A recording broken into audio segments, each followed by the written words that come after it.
Hello மக்களே, வணக்கம். நீங்கள் எல்லோரும் நல்லா சந்தோஷமாக இருக்கீங்கன்னு நான் நம்புகிறேன். சரியா? இன்றைக்கி குழந்தைகள் பாதுகாப்பில் இன்னொரு டாப்பிக்கை பற்றி நான் பேசலான்றது. இது என்ன அப்படின்னா, குழந்தைகள் கூர்மையான பொருட்களை பயன்படுத்தக்கூடாது. சரியா? கூர்மையான பொருள் என்னெல்லாம் அப்படின்னா, இந்த ஊசிலாம் சொல்கிறாங்களா, இப்போ சிரிஞ்செல்லாம் இப்போ யூஸ் பண்ணி பிள்ளைங்க இங்க் ஃபில் பண்ணுறாங்க. இப்படிப்பட்ட காரியங்களில் ரொம்ப கவனமாக இருக்கணும். சரியா? அது பெரியவங்களாலே அதை சரியாக ஹேண்டில் பண்ண முடியாது. சின்ன குழந்தைங்க ரொம்ப கவனமாக ஹேண்டில் பண்ணணும். ஒருவேளை பக்கத்தில் அவங்களுடைய சிப்ளிங்ஸ் யார் இருந்தாங்கன்னா கூட அவங்களாம் இருக்கும்போதெல்லாம் அந்த ஊசியை பயன்படுத்தும் போது ரொம்ப கவனமாக இருக்கணும். பிறகு ஆணி, பிறகு பாட்டில்கள்லாம் சொல்கிறோம் இல்லையா, இதெல்லாம் கண்ணுக்கு ஆபத்தானவைகள். கண்ணுக்கு மட்டுமல்ல, மேலே பட்டாலே ஆபத்தானவைகள் தான். இப்போது இன்னொரு விஷயம் இந்த வீட்டில் பெரியவங்க இந்த லேடிஸ் இந்த சினுக்கு வாரின்னு சொல்லி ஒன்று சொல்லுவாங்க பார்த்தீங்களா. சினுக்கு வாரி, இந்த முடியை தெத்து இல்லாமல் எடுக்கிறதுக்கு ஒரு நீளமாக ஒரு ஊசி மாதிரி வச்சுருப்பாங்க. அதெல்லாம் பெரியவங்க ஹேண்டில் பண்ணும்போது ரொம்ப கவனமாக பண்ணணும். சரியா? அவங்க கண்ணிலையும் பட்டக்கூடாது.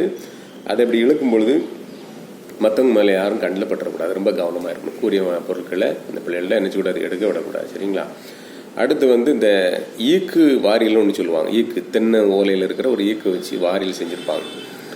அந்த வாரியல்லாம் கொஞ்ச நாள் தேஞ்ச பிறகு என்ன செய்யணும், இப்படி இந்த ஷேப்பில் அது இருக்கும். சரிங்களா? இப்படி இருக்கும், ஷார்ப்பாக இருக்கும்.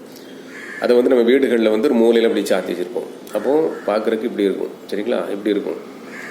அப்போது அது பக்கத்தில் ஏதாவது ஒரு பந்தோ அல்லது ஏதாவது ஒரு பொருளை நம்மனாலும் சரி, சின்ன குழந்தைங்களாலும் சரி, யாராவது எடுக்க முயற்சி பண்ணும்போது அந்த கண்ணில் என்ன செய்யும், குத்துறதுக்கு நிறைய வாய்ப்பு இருக்குது. சரிங்களா? அப்போது அந்த ஈக்கு வாரியில் ரொம்ப கவனமாக ஹேண்டில் பண்ணணும். சின்ன ஈக்கெலாம் மிகவும் ரொம்ப விஷமானது. இப்போ நீங்கள் நிறைய கண் ஆஸ்பத்திரிலாம் போனீங்க அப்படின்னா நிறைய சின்ன பிள்ளைங்க இந்த மாதிரி கண்ணில் காயங்களோடு இப்படி வர்றதை நம்ம பார்க்க முடியும். சரிங்களா? அப்போ ரொம்ப கவனமாக பண்ணணும். அடுத்து பாருங்கள், பென்சிலை சின்ன குழந்தைங்க ரொம்ப ஷார்ப்பாக அப்படி சீவி வச்சுருப்பாங்க.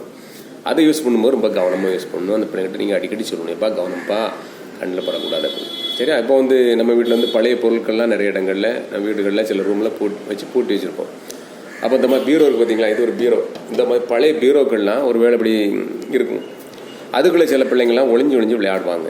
அப்போது அப்படிப்பட்ட சூழலில் அந்த குழந்தைங்க விளையாடுறதுக்கு நம்ம அனுமதிக்கக்கூடாது ஒன்று, அல்லது அந்த பீரோ ஒரு கதவையாக திறந்து போட்டணும். சரியா? அப்போ அந்த குழந்தைங்க ஒருவேளை சப்போஸ் உள்ளே விளையாட போகிறாங்க அப்படின்னா உள்ளே போய் தனக்குத்தானே லாக் பண்ணிடுவாங்க. சப்போஸ் நம்ம யாராவது வெளியே எங்கேயும் போயிட்டோம் அப்படின்னா ஒருவேளை அந்த குழந்தைங்களுக்கு பெரிய பிரச்சனையாக வர வாய்ப்பு இருக்குது. சரியா? ரொம்ப கவனமாக நம்ம அதை ஹேண்டில் பண்ணணும். அப்புறம் கிச்சனில் கத்தியெல்லாம் யூஸ் பண்ணுவோம், பிளேடு. சரி, இதெல்லாம் நம்ம யூஸ் பண்ணுவோம் பார்த்தீங்களா, இதெல்லாம் ரொம்ப கவனமாக பண்ணணும். சின்ன பிள்ளைங்களை எடுக்கிறதுக்கு நீங்கள் அனுமதிக்கவே கூடாது. சரியா? சப்போஸ் அந்த குழந்தைங்களுக்கு அந்த எவ்வளோ வேகத்தில் எவ்வளோ ஃபோர்ஸில் அந்த பொருட்களை ஹேண்டில் பண்ணணும்னு தெரியாது. ஒருவேளை கையில் நம்ம வெங்காயம் வெட்டுற மாதிரி அந்த பிள்ளைங்க முயற்சி பண்ணாங்க அப்படின்னா அந்த ஃபோர்ஸ் தெரியாது பார்த்தீங்களா. கொஞ்சம் இருத்தி விட்டாங்க அப்படின்னா காயமாயிட்டோம்னா ரத்த போக்கு வெளியேற அதிகமாக வர ஆரம்பிச்சு. ரொம்ப கவனமாக இந்த விஷயத்தை ஹேண்டில் பண்ணணும். பிறகு அடுக்குமாடி கட்டடத்தில் இருக்கவங்க ரொம்ப கவனமாக இருக்கணும். ஒவ்வொரு நொடியும் நம்முடைய குழந்தைகள் மேலே எப்போவுமே கண்ணாகவே இருந்துகிட்டு இருக்கணும். இப்போது வெளியெல்லாம் திறந்து பார்த்தீங்க அப்படின்னா உயரமாக இருக்கும். அந்த உயரமான ஜன்னல் வெளியெல்லாம் அந்த பிள்ளைங்களுக்கு வெளியே போயிடாமல் இருக்கிறதுக்கு ஏற்கனவே பாதுகாப்பான வசதி வச்சுருப்பீங்க. இருந்தாலும் இந்த சில பொலிசுகள் என்ன பண்ணுவாங்க அப்படின்னா எங்கேயா ஏறணும்னு நினைப்பான், ஏறி அந்த சைடு தாண்டிடணும்னு நினைப்பான். சரிங்களா? அப்போ அப்படிப்பட்ட சூழலை அந்த குழந்தைகளுக்கு அப்படிப்பட்ட வாய்ப்பே கொடுக்கக்கூடாது. சரியா? அப்போது அதுக்கேற்றாவில் நம்ம இந்த சின்ன வலைகள் இருக்குது பார்த்தீங்களா, சின்ன சின்ன நல்ல நெருக்கமான வலைகளை கூட அப்படி அழகாக அதை நம்ம அடித்து தடுப்பு வச்சுக்கிட்டோம்னா அந்த பிள்ளைங்க நினைச்சு மாட்டாங்க, வெளியே போக மாட்டாங்க. சரியா? பிறகு இந்த வீடுகளில் கூட இந்த கூர்மையான இந்த டேபிள் பெஞ்சோட அந்த நுனி இருக்குது பார்த்தீங்களா, அந்த இடம் ரொம்ப முக்கியமானது. அந்த இடத்துல நம்ம பிள்ளைங்க இப்படி பின்னால் இப்படி தகவறி விழுந்துட்டாங்களோ, யாரும் தள்ளி விட்டாங்கனாலும் கீழே விழுந்துற வாய்ப்பு இருக்குது.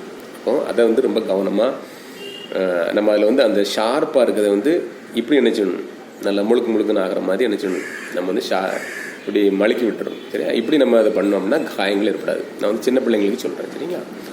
பிறகு நம்ம வீட்டில் ரொம்ப அழகாக எல்லோரும் கிரானைட் போட்டிருக்கிறோம். நிறையா டைல்ஸ்லாம், காஸ்ட்லியான டைல்ஸ்லாம் விட்டுருக்கோம். சின்ன பிள்ளைங்க நடக்க பழகம் பார்த்துருக்கீங்களா?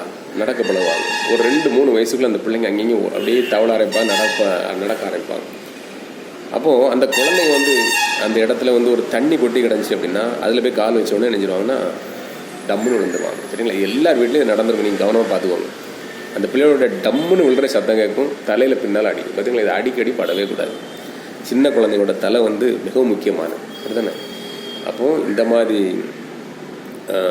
ஆக்சிடெண்ட்லாம் நடக்காமல் இருக்கணும் அப்படின்னா அந்த சின்ன பிள்ளைங்க இருக்கிற இடத்துல ரொம்ப கவனமாக யூஸ் பண்ணணும், சரிங்களா? எல்லார் வீட்டிலும் போடுறது வந்து ஒரு ஃபேஷன் ஆகிட்டு, இன்னொன்று வந்து ஸ்டேட்டஸும் அது காண்பிக்கிறதா இருக்கிறதுனால எல்லாரும் விரும்பி போடுறோம். ஆனால் சின்ன பிள்ளைங்களுக்கு வந்து அது மிகவும் ஒரு கஷ்டமான காரியம். அப்போ அதுக்கேற்றாப்புல நீங்கள் வந்து இந்த விரிப்புகள்லாம் நீங்கள் விரிச்சிக்கிடலாம், சரி, குறிப்பிட்ட இடங்களுக்கு விரிச்சிக்கிடலாம், குழந்தைகள் நடமாடுற இடத்துல. அப்புறம் கொஞ்சம் வளர்ந்த போது அது ஒன்றும் பிரச்சனை இல்லை, சரிங்களா? அப்போ இப்படிப்பட்ட சின்ன சின்ன ஆபத்துகள் வந்து நம்ம வீடுகள்லேயே இருக்குது. நான் சொன்னது வந்து சின்ன பிள்ளைங்களுக்கு நான் சொன்னேன். ஆனால் இதே விஷயத்தை யோசித்து பாருங்கள், எல்லா பெரியவர்களுக்கும் இது ஆபத்தான காரியம் தான், சரியா? அப்போ எதுலலாம் ஆபத்து இருக்கோ அவைகளை மோஸ்ட்லி வந்து நம்ம வந்து தடுக்கிறதுக்கு முயற்சி பண்ணணும், சரியா? அப்படி நம்ம வாழ்ந்தோம் அப்படின்னா ஒரு பிரச்சனை இல்லாத ஒரு வாழ்க்கை, ஒரு அடி இல்லாத ஒரு வாழ்க்கை. ஒருவேளை தலையில் வந்து எண்சான் உடம்புக்கு சிரசே பிரதானம்னு சொல்லுவாங்க. இந்த மண்டையில் அடிபட்டுச்சு அப்படின்னா நிறைய பிரச்சனை இருக்குன்னு சொல்கிறாங்க. அப்போ இந்த தலையை வந்து நம்ம கவனமாக பாதுகாத்துக்கணும். அப்படின்னா இப்படிப்பட்ட சின்ன சின்ன ஆபத்துக்கு அறிகுறியான காரியங்கள் எல்லாத்தையும் நம்ம நினைச்சிடணும், நம்மளை விட்டு அப்புறப்படுத்தி வச்சுக்கணும், அல்லது நம்ம சேஃபாக பண்ணணும், சரியா? ரொம்ப சந்தோஷம். இன்னொரு வீடியோவில் நான் உங்களை சந்திக்கிறேன். நன்றி, வணக்கம், தேங்க்யூ.